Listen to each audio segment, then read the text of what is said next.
भाइयों और बहनों, आज का दिन बड़ा ही पावन और मंगलकारी है।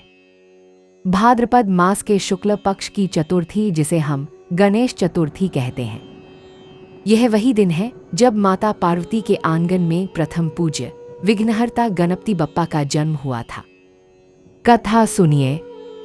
एक समय की बात है, माता पार्वती जी स्नान के लिए जा रही थीं।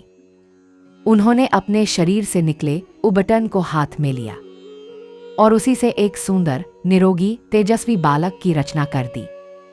उस बालक को देखकर माता पार्वती का हृदय भर आया।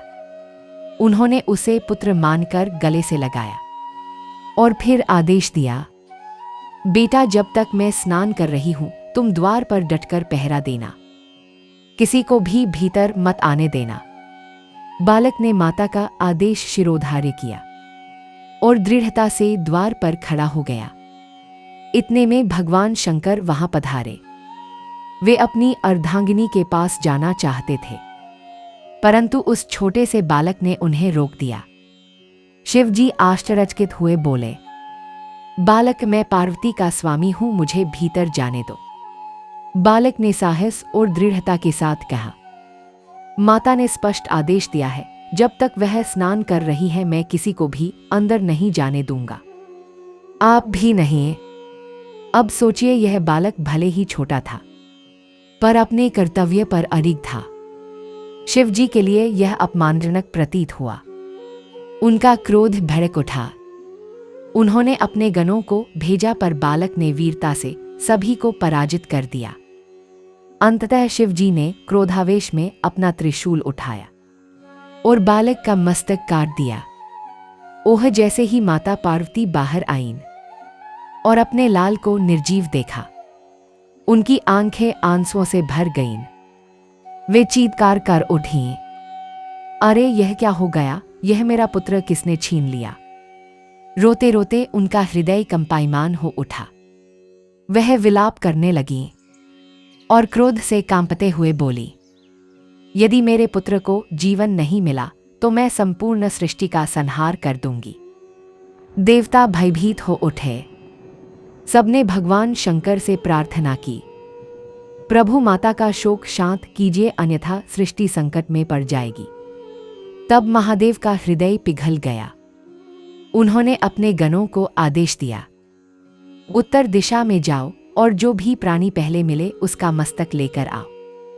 गण दौड़े दौड़े गए। संयोग से उन्हें एक गज का शिशु मिला। वे उसका सिर लेकर आए।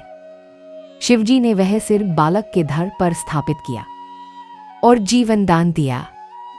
बालक की आंखें खुली, चेहरे पर मुस्कान लौट आई। माता पार्वती की खुशी का ठिकाना न रहा। वे अपने पुत्र को गले से लगाकर रो पड़ी। भगवान शिव ने आशीर्वाद दिया, आज से यह बालक गणेश कहलाएगा। यह प्रथम पूज्य होगा। संसार का कोई भी शुभ कार्य बिना गणपति पूजन के प्रारंभ नहीं होगा। जो भी इसका नाम लेकर कार्य करेगा, उसके सारे विघ्न दूर होंगे। तभी से गणेश जी को विघ्नहर्ता, मंगलकर्ता और प्रथम पूज्य का स्थान प्राप्त हुआ। व्रत विधि। इस दिन प्रातः स्नान कर व्रती को संकल्प लेना चाहिए। गणेश जी की प्रतिमा को स्वच्छ आसन पर विराजमान करें।